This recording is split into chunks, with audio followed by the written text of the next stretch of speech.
All right, guys, welcome back to another video. It's your man Jay. Believe it or not, it has been a month. It has been a month with the Z Fold 6. It shot by so fast, and I have been using this as my daily driver since I got it. So I'm gonna give you a little refresh on this device after a month. I'll talk about the hardware and the screen and things like that after using it straight through for a month. So the hardware. They made subtle changes on this device to get it to market, so where it's just a little bit different than the Fold 5, but those little differences mean a lot. So, the device, as a whole is just more boxy because you can literally just stand up like this on its own. It is a little bit of a slippery device. So this is a texture back, even though it's that new black color. It is a little textured, so it feels pretty good. It could be grippy at times because I typically don't wear a case on my devices when I'm inside the house. But build quality on here, it's boxier now. It's in line with the S24 Ultra design, if you will. I'm recording with the S24 Ultra, by the way, and so this design is in line with what I guess OEMs would consider premium. Sharp lines, sharp edges, no more of the bright stainless steel brush look on there. You've got this flat design, which is on the metal. It's just really, really nice. And just this color alone just looks premium. It just looks really good. So with that said, I think I've really grown to like this design. And then when you pop it open here, you've got this full blown just tablet. It's just a beautiful thing. I like that they've incorporated a matte feel around the edges of the border. It just brings something back to the device instead of the glossy interiors on there around the border. It just looks really good, and it's right in line with other OEMs who have foldables with the matte interior around the border of the screen. It makes for a better viewing experience, I think, when you're looking at movies and things like that. So overall, this hardware has changed just a little bit. They shrank it down just a little bit and made it a hair wider. And sometimes it's enough to where you can actually feel the difference. And that was the case with this device. I mean, it's, again, sharper line. Well, it can even stand up like this. I've never done that before. Sharper lines, the deeper color, the contrast, the way the antenna lines, everything it just looks really nice on here. And they did a good job on this hardware. It feels really good. This is a device that I like to use without a case at any given time. I definitely walked out of the house many a times with no case with this one. And it just feels so much better to use. Being able to use this device with the elongated screen, it doesn't have the wider screens like some other foldables. You get this sense of, I feel like I'm holding, well, depending on how old you are, you're holding those, a phone, the longer ones that we had as younger people. And it feels really good to hold this phone in phone calls. Now I do link it to my, earbuds to go with the phone. By the way, I do have the new earbuds coming. They're delayed somehow, but I'll bring you that video whenever I get a chance. I have the Pro models coming. I've been using my Pro models from the previous gen here. I've been using these and it sounds really good, but I'll be sure to give you an update on the new Pro model buds when I get them in. Overall, though, the screen on this thing is absolutely great. It's a beautiful display to watch content on, but it's also a beautiful display to actually get things done on it. It is just having a phone that you can open up into a tablet pretty much. This is a good thing. And I think more people should adapt foldables. And don't worry so much about it being too fragile, because all these phones we purchase are expensive and fragile. But I think the point that some people make is that, hey, if I accidentally just poke this screen, it's going to break. You're absolutely right. But just consider how you use your current phone and, take those measures into consideration if you decide to switch over to a foldable, because there's just a thin layer of glass under all this plastic material on top. And if you puncture this, it is going to damage the display. But I think when you buy something like this, you get into the mindset that I am not going to do something like that. And you're a little bit more cautious. And then after you use it every day, you don't even think about it like that. The outer display is obviously a glass display. And then I have a glass screen protector on top of it. So you can predominantly use it like this if you wanted to. And I'll show you the keyboard, what it looks like out here on the outer display. This is what the display looks like, when you have it closed. And it could be a little cramped, but in all reality, this is actually easier to use for one hand. It's definitely big enough for one hand to swipe when using the swiping gestures. That's why I'm not bothered by it too much. But I do, in fact, really like using it closed more than I thought I would. And so now I'll show you what it looks like on the full screen, because you can make adjustments with your keyboard right here. You can have all these different things like this on the keyboard. You can actually change it to, I'll go over to the full screen. So when you're in this full screen right here, you can definitely split the keyboard. You can float the keyboard. It's a really nice way to do it. This is actually Google's keyboard right here. It's not the Samsung keyboard. So I could switch to the keyboard from Samsung right here. And then you can see you get those same options. It just looks like this. Same thing. You just have to choose like this. Other than that though, folks, I prefer the Google keyboard. I'm gonna change it. Oh, shoot. I prefer the Google keyboard overall. Come on, buddy. Switch back to the Google keyboard. I think it's over here in the settings over here. Where is it at? This one's better. It has better tactile feedback when typing. There's just a lot of things I like about it. But anyway, having this larger canvas to actually get things done is actually really good. Now, there could be some disadvantages to having something like this. Like I stated, if you puncture this, if you press too hard on here, you get something happens to it, the screen is going to be damaged. But I believe Samsung gives you a one-time replacement or something like that. That might be just for the screen protector, or it might be for the screen. You'll need to double check, because I've never had any issues with any of the foldable devices that I've owned. So I don't really research it too much, but do your research. Go to Samsung.com and check out the warranty that you get for your display, or you go to the members section on your device in the Samsung folder, and you'll see there's a forums there where you can talk directly to people who have experienced it, or you'll see helpful hints and pages there. So nonetheless, that is a disadvantage to having a foldable device. If you plan to use it a lot with it open with that screen, you're going to run into some issues. And then if you have this foldable, which is pretty much predominantly, you'll use this as your main screen. This is the Z Flip 6. And you can use the outer display. You can use this outer display for things. It is definitely something you can do. You can text on it. The keyboard is about just as big as this outer display here, if not bigger. But I'll get into that in another video. But, it's just a matter of you taking care of the device.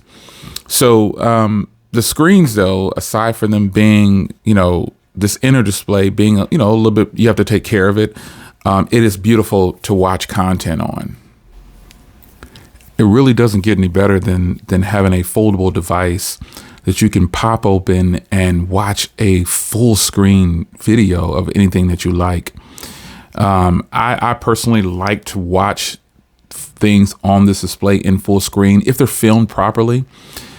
Because this is full screen right here. And if I zoom out, you can actually see the content that's actually in view. But when you zoom in, if it's filmed properly, basically if the whatever is being filmed is within frame enough, you can actually watch the entire video like this without it cutting off some of the things. You can even zoom farther with these phones as well. Any smartphone at this point, you can zoom in as far as you want on stuff. But this display, while fragile, if you will, it is definitely one of the best displays that you should possibly get on the market. Not the best, but it is definitely one of the best. Samsung products are known for being in a whole bunch of other devices, their displays. Their folding technology, I don't know if they have it in a lot of other phones yet, but I do know that their regular devices that they have definitely are in other phones. So with that said, if ever you get to the point where, you start to be too concerned about the display, just keep it closed. Just close it and you can watch content the same on the outer display. It just looks like this. It's beautiful. If you're that cautious about hurting that inner display, go back to that for a second, just watch videos like this and then work with the inner display. This is still beautiful. This is full screen, beautiful display. And one thing I like about the Samsung phones, the brightness is not even up that high. It's not up high at all. I could brighten it up a little bit more and it's just so beautiful. Over video, you'll never get the gist of how beautiful their displays are. You just won't do it. It's just almost impossible to get the gist of how beautiful these displays are on some of these devices. Yeah. So with pros and cons on the display, you know, there's always going to be something. There has to be. Now, the speakers when watching content, it's decent. It's not the best and loudest and most clear set of speakers, but they are good enough. And I think if you are going to consume media, you'll be engaged because you have the speaker up top and then you have the speaker here on this side. And when viewing things, concerns about, you know, hammering on the car too hard. I didn't go get my oil change yet, but I do plan on doing that. I just haven't been, you know, yeah, it's a beautiful thing. So the fact that you have some really decent speakers on a foldable device like this, they put in the effort to do that. I think it's a good thing. Now, Samsung phones are loaded with software that a lot of us use and a lot of us do not. I don't use this side menu per se, but I do use my pen with this device when I use the pen. You can see there's a little icon there, but my S Pen is up over there, sitting over there. But it's the same S Pen that I had for my Fold 5. It works on this display as well. And you know, the pen technology on here, at first I griped about not being able to use it. I kind of griped about that a little bit with the other foldable devices too. But I just ended up buying me a little soft pen, like those little cheap little ones for $1. I don't even know where it's at. It's around here somewhere. I've got it around here somewhere, but I just went and bought one of those a long time ago, and it works on one of those pens that work on all displays. Let me see. Oh, you know what? Here, there's one on the back of my very nice pen here. So this is one of those. It's got this tip on here where it works on all displays. And I just said to myself, you know, do I really need to use the outer display that much for things? The truth of the matter is probably not. It's just one of those wants that, you know, you start to go back to price and you're like, man, I paid a lot of money for this. I want everything. And, you know, it's just not how it works. So I've grown to just kind of let that go so far in my usage after a month, because I realize with the inner display, I don't really use the pen that much either. And again, this pen will work on any surface. It's one of those pens that work on all surfaces for touchscreens. I like it, man. I feel like,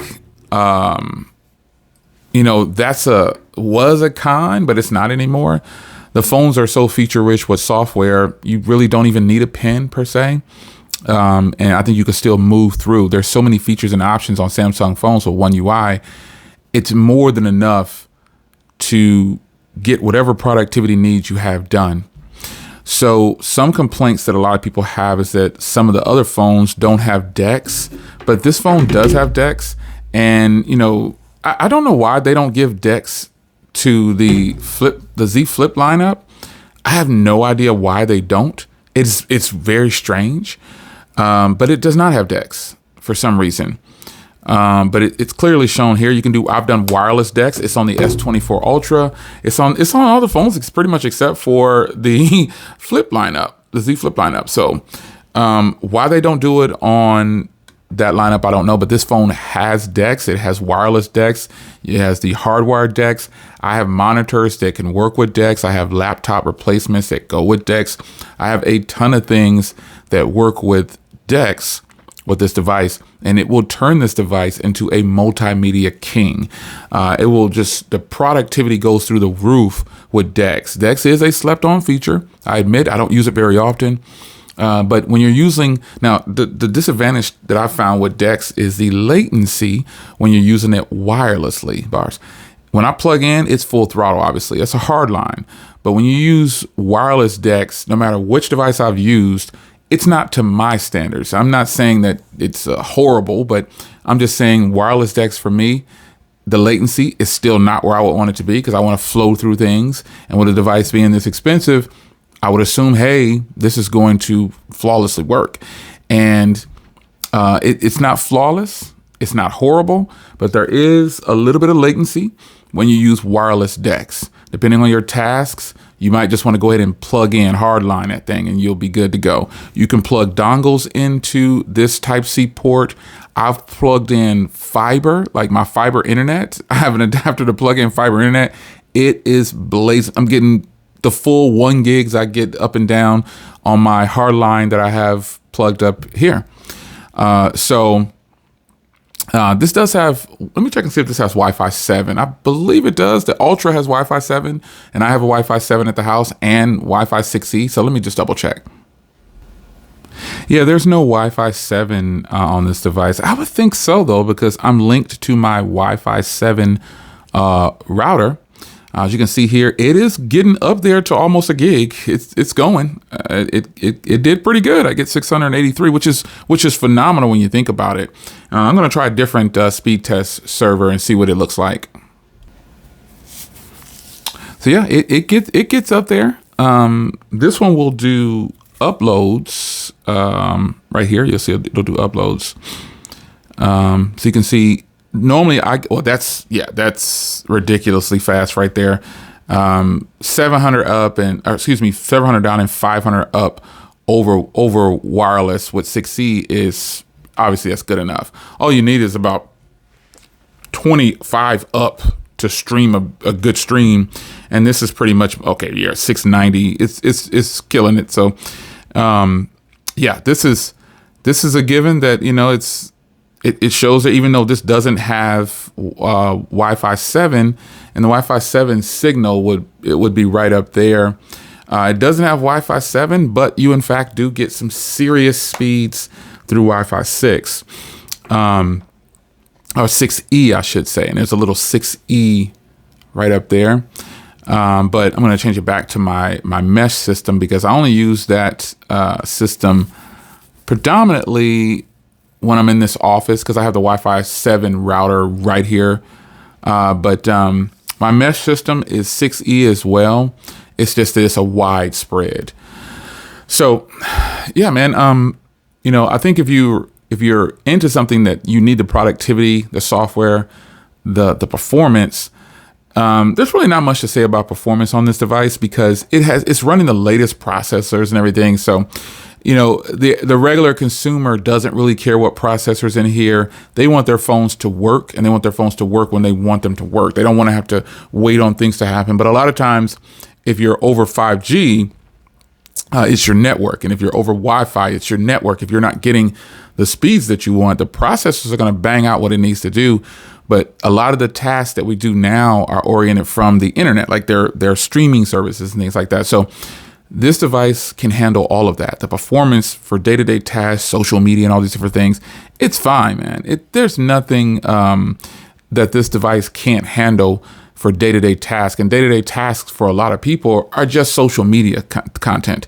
There's a lot of people online, posting online, downloading, uploading. That's just what it is. And, you need the internet, but you also need that powerhouse for the internals to be behind you.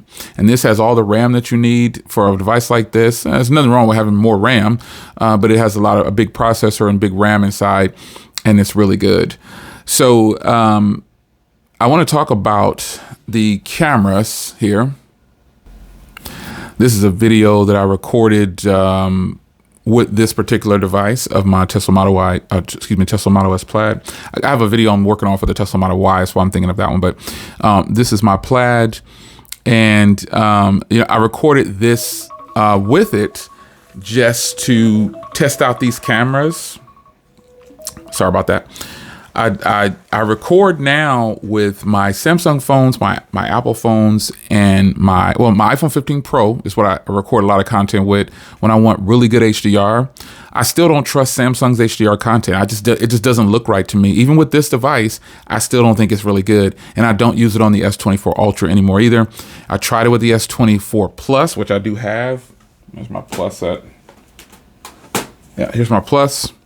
I have it with this as well. I just can't get that HDR content, just doesn't look good to me. This is just regular 4K recording, and it is beautiful. Samsung really shines with their audio on their recordings, and I'm gonna show you here.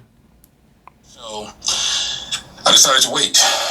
Now here we are years later. I'm finally able to get one in a price range that I think is reasonable. Yeah, see, that's phenomenal audio quality, and the noise canceling of this device is really good. If you look here, you've got mic, looks like, and mic. So you have a wide variety of tools on this device alone for it to be a creator's device, which is why I went with the 1 terabyte. I definitely like recording with this device. I have a special bracket for tablets and larger phones that fold. So recording on this thing is super easy to do. But more importantly, the cameras. The cameras are great quality. I took some photos as well. I really like the way this phone takes photos. I think it does great. I like it a lot. And so, but for me with Samsung, it's always been about video. Video is, and pretty much all phones, just about video is first for me. Photos, okay, great. Nothing beats my pixels for my thumbnails. If I decide to do like a portrait shot or just take any portrait shots or just photos in general, I typically run to a Pixel. But the iPhone 15 Pro definitely has great cameras, and so does this device.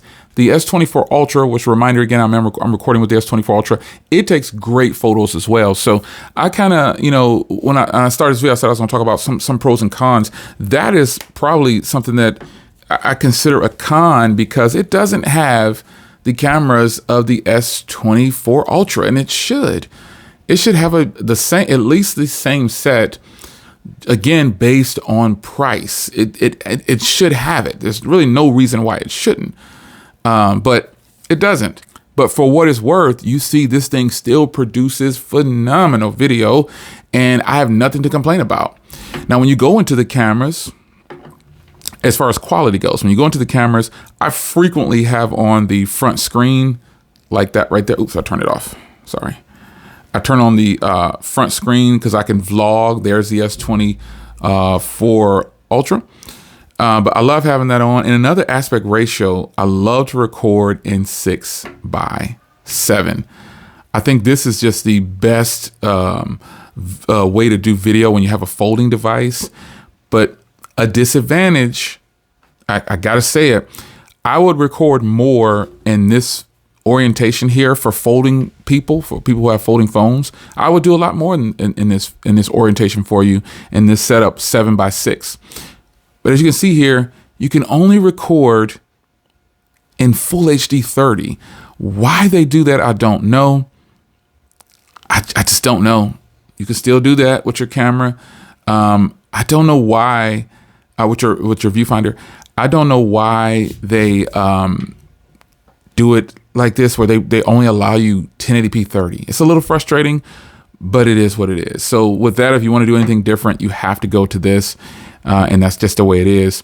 Now, speaking of Samsung's camera features and functionality, I love that you can do dual recording and portrait video. Those things that, and of course, for all the experts, you have Expert RAW, Pro Video. Pro Video is something that I like to record in as well when I don't have a microphone, and I'll go in there real quick. When you don't have a microphone, you can already see, when you don't have a microphone, you can adjust your microphones. You can put it to the front or the back of the device, which is beautiful. Now, right now it's in Omni, so it's picking up all around the device.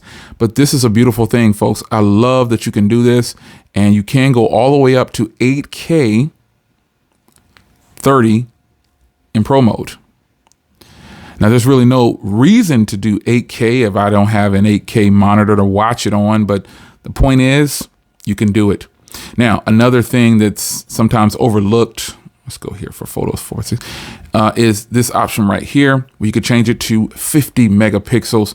I typically like to shoot at the highest. Now, with the Ultra, you can do 200 megapixel photos, which again, I bought a 1 terabyte version to get as much content as possible. And I have printed some of these 50 megapixel photos, and they look great, man. I mean, literally, I sent it to Walgreens through the app, pick it up, boom, it's done. I done my passport photo with my Ultra, I think I did, and just sent it directly to Walgreens and print it out. It's a good thing.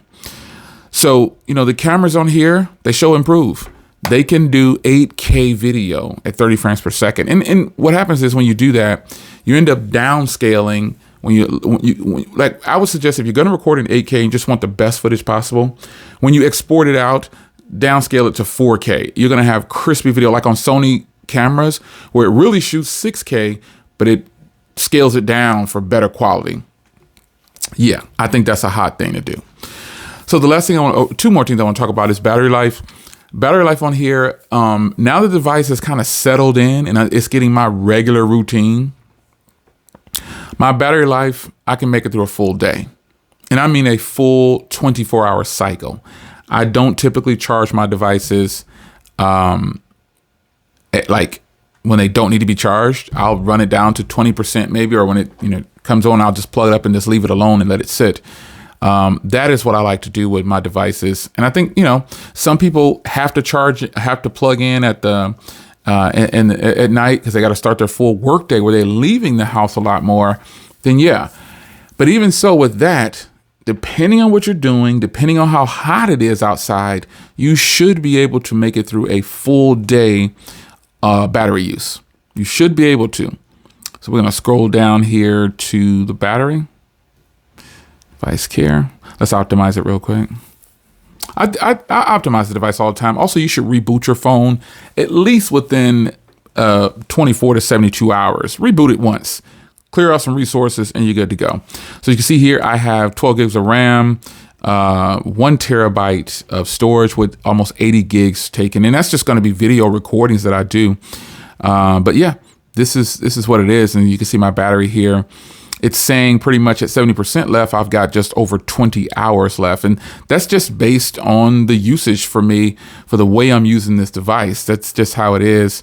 So you look through the days here, it's all different. Because now that it's settling in, I'm making it through a full day on a charge. And, I'm just kind of using the device when I need it. I typically don't like to be on my phone too much, but I do have an advantage. I carry multiple phones. I have 3 different phone numbers, and I only carry 2 of them when I leave the house. There's always 3 phones around me that will ring, but 2 of them, which is this one and my 15 Pro, they're going to be, it stays in my pocket, and this phone stays in my pocket currently right now.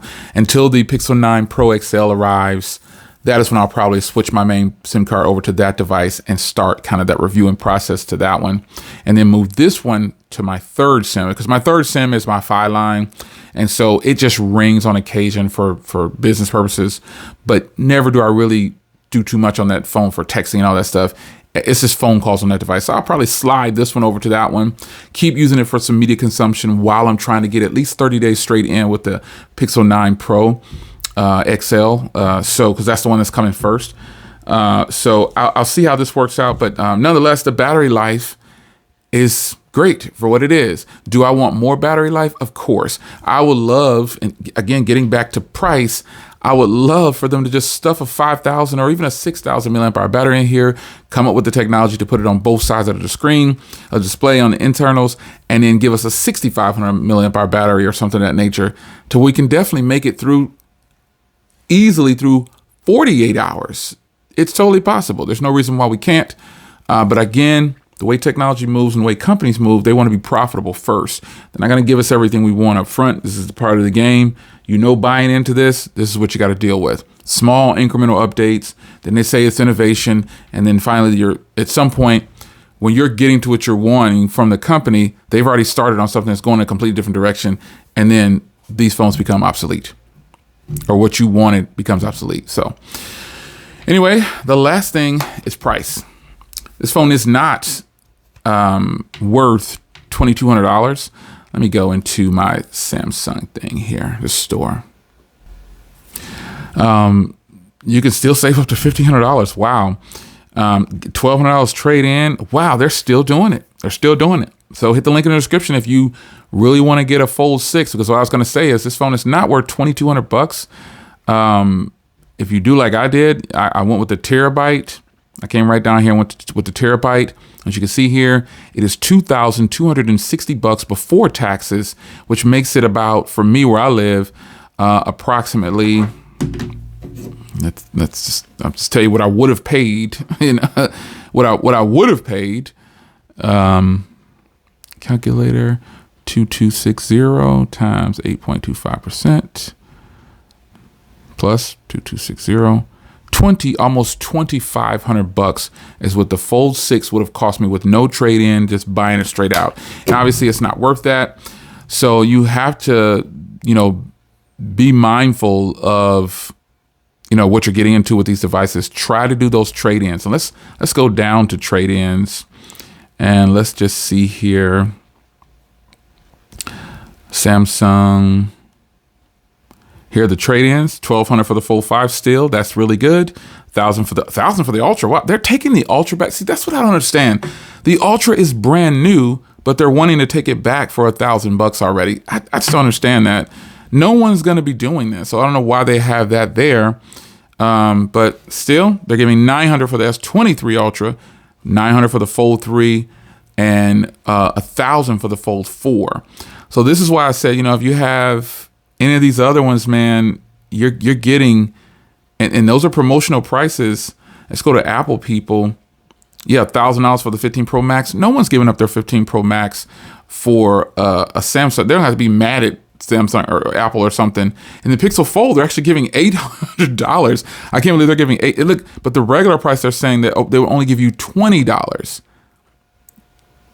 The Pixel Fold is not aging well when it comes to resale. That's a surprise because it is such a premium device. And even when getting the Pixel Fold 9 Pro for me, I'm not trading in my Pixel Fold because I still don't feel like I've gotten my money's worth out of it. So I'm not letting it go.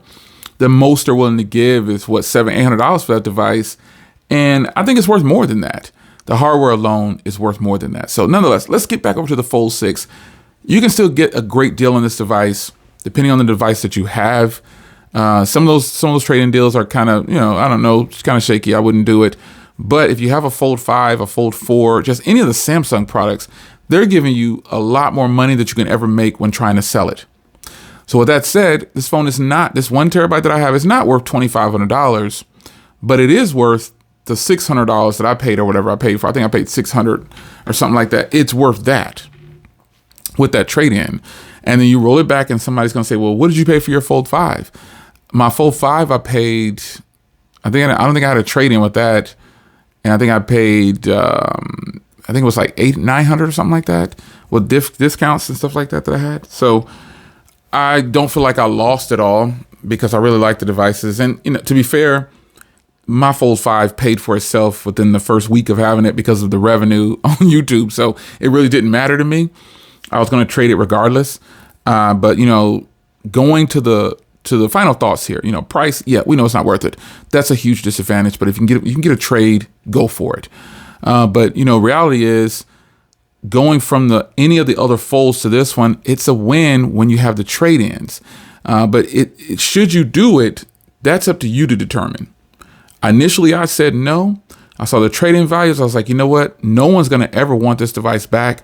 I want to see what the new device is about. I'm going for it. I got $1,600 off of this device or something like that, $1,750. I don't know. I got a large amount off of it, and it was great. It was worth it. Solely great. It was worth the move for me to give them another $600 to get this device, because now I have a terabyte instead of a 512, and I can record until I just want to record. I can just keep recording. The content on here is coming out really good from when I use this device. And it's just overall worth it to me as a whole. It's worth it to me as a whole. So, a month later with this device, I've learned a lot. I've learned that, I really don't need to use the display on the front with a pen. The little quirks and things that I find annoying with the device, I'm just kind of, when you start to just buckle down and use something and not think of it as a review, you get the gist of it. Yeah, I'm not getting 2 days battery life or anything like that, but I can make it through a full day, like a full 24-hour cycle. But if you're in an area where it's very hot outside, you might only get 18 hours. You might only get 16 hours, but you can still make it through a full work day for most people. And And I think that's the most important part. Screens are beautiful. Speakers are decent. Lots of features and options. Getting things done on this device is going to be key. It's a productivity device. With it not coming officially with an S Pen attached to the device anywhere, I'm not really worried about that anymore because there's too many options out there that if you do want to use an S Pen, Samsung sells them, or you can just buy something like this and you can just, this is actually a pen, but it doubles for your phone. It's possible. It's possible. So do I like the device? Oh yeah. Any regrets? Nope. I think Samsung has done a phenomenal job once again. I would highly recommend this device to anybody that's coming from any of the older folding devices. And if you want to switch to a folding device and you're kind of afraid to make that move, I could recommend the Z Flip 6. This is an attachment ring here that works. It's gonna work on these devices. Works on this one too. But you know, I recommend you go this route first. Go this route first if you're kind of afraid to switch to folding devices, because you'll still have your full slab that folds away. Beast mode. Beast mode. I just really think that is the way for a lot of people, is to go that route. And I'm still surprised that Samsung doesn't push that route very often. They hardly ever push the 6, when in fact that is like the one that could probably pull a lot of people over to folding devices. It's your man Jay. Hope you guys enjoyed 30 days in just over 30 minutes. I'll see you in the next one. Take care.